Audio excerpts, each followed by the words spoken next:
Chers compatriotes, le monde célèbre aujourd'hui, 20 juin 2014, la Journée mondiale des réfugiés placée cette année sous le thème « Une seule famille déchirée par la guerre, c'est déjà trop ». Instaurée par l'Assemblée générale de l'Organisation des Nations Unies, cette journée constitue l'occasion d'accorder une attention particulière au sort des 14 millions de personnes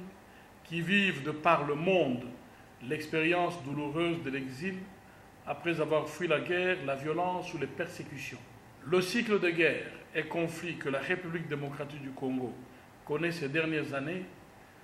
a poussé plusieurs de nos compatriotes, plus de 400 000 au total, à se réfugier dans des pays limitrophes. 210 de ces compatriotes, réfugiés en Ouganda, qui ont voulu se soustraire aux angoisses de l'exil et humer leurs frais de la liberté et de la dignité dans leur pays,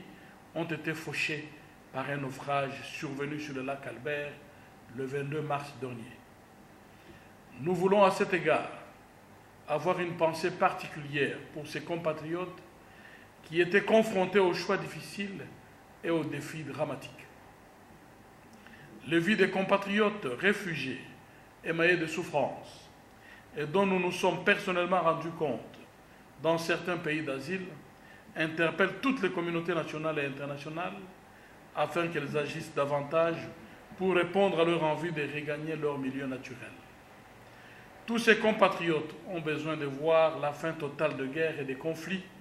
que malheureusement certains compatriotes entretiennent avec la complicité des étrangers. À cet fait, le gouvernement de la République s'emploie activement à apporter la seule solution durable que constitue l'organisation du rapatriement de ses compatriotes réfugiés dans les conditions de sécurité et de dignité en collaboration avec le pays d'asile et le Haut Commissariat des Nations Unies pour les réfugiés. Chers compatriotes, si des centaines de milliers de nos compatriotes ayant fui les troubles vivent dans les pays limitrophes en qualité de réfugiés, la République démocratique du Congo est en Afrique un des pays les plus hospitaliers, ayant en outre enregistré un afflux massif de réfugiés sur son territoire depuis les jeunes années de son indépendance.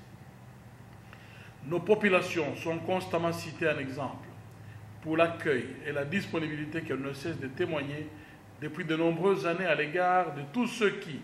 dans les pays limitrophes, ont été contraints de tout abandonner pour échapper à la violence et à la guerre. Elles continuent d'ailleurs à ce jour de recevoir des réfugiés qui arrivent massivement de la République centrafricaine. En cette journée commémorative, nous tenons à rassurer tous les réfugiés se trouvant sur notre territoire et à renouveler l'engagement et la solidarité du gouvernement, caractérisé par la volonté politique du président de la République, son Excellence Joseph Kabila Kabange, de tenir au respect des engagements internationaux de notre pays et à la tradition légendaire d'accueil et d'hospitalité du peuple congolais. Comme pour nos compatriotes réfugiés dans d'autres pays, le retour des réfugiés vivant sur notre territoire dans leurs pays respectifs continuera à se faire conformément aux accords tripartites et modalités de rapatriement définis par le parti à ces accords. Que vive la Journée mondiale des réfugiés, que vive la République démocratique du Congo. Je vous remercie.